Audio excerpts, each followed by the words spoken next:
The last thing I want to talk about is there was one point in the case where one of the judges, I believe, pushed back on your adversary representing the city, saying that could New York City institute a PhD requirement from out of nowhere for teachers, and in the middle of the school year, they have to comply with that or they would be let go. I have to admit, I think that the adversarial attorney said, yeah, we could do that, but that's not even the point. Could you talk a little bit to that point? Because that point got a lot of teachers took attention to that point and found it interesting. Can you talk to that point and the way you felt your adversary felt about that, as well as the way the court felt about that, to the best of your knowledge? Yeah, I'm gonna say absolutely unequivocally, under the rubric coming out of the first department right now, the respondents, the Board of Ed, can turn around and impose any type of requirement and call it a condition of employment that will eviscerate tenure protection laws. Judge Friedman again states that in his dissent, and it was Chief Judge Wilson who pointed that out. He said, wait a second, under your current, he flat out asked the city, could you now impose, and that's a great policy objective, right? There's no objection there. We want all of teachers in New York City to now have PhDs. So could you impose that without having to, pick in 30/20 discharge procedures?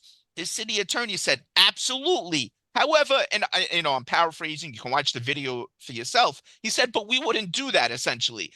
Every tenure teacher in the city of New York should be very concerned with that answer, because that's where this slippery slope is going.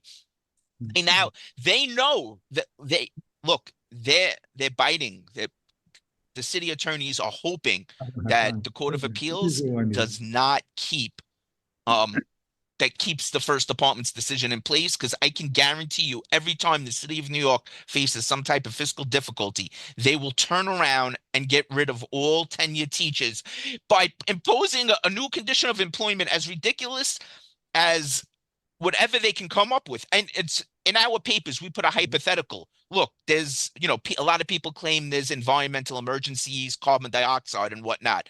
Could the Board of Ed say, hey, we want every teacher to live within walking distance, or we want every teacher to take public transportation to work every day as a condition of employment? And under the rubric that out of the first department, they could, right? And we get something like that, and then they remove that requirement a year and a half later, but all our tenure teachers have now been discharged without a hearing, without any process.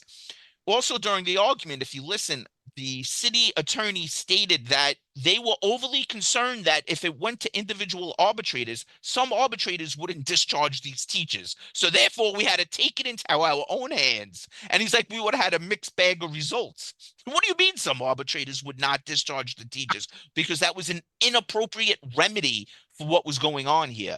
And I think that was just as important as the city stating they could impose a PhD on every tenure teacher. Yeah, this is all just fascinating. And if they can do it to teachers, they can use this as precedent to do it to other city employees, and it has far-reaching implications. Jimmy, I believe we're hoping 2 to 3 months we'll get a ruling on this. Does that sound about right? I think that's an optimistic outlook, but I am hoping that at 2 to 3 months that we'll get a final determination. Just one last thing.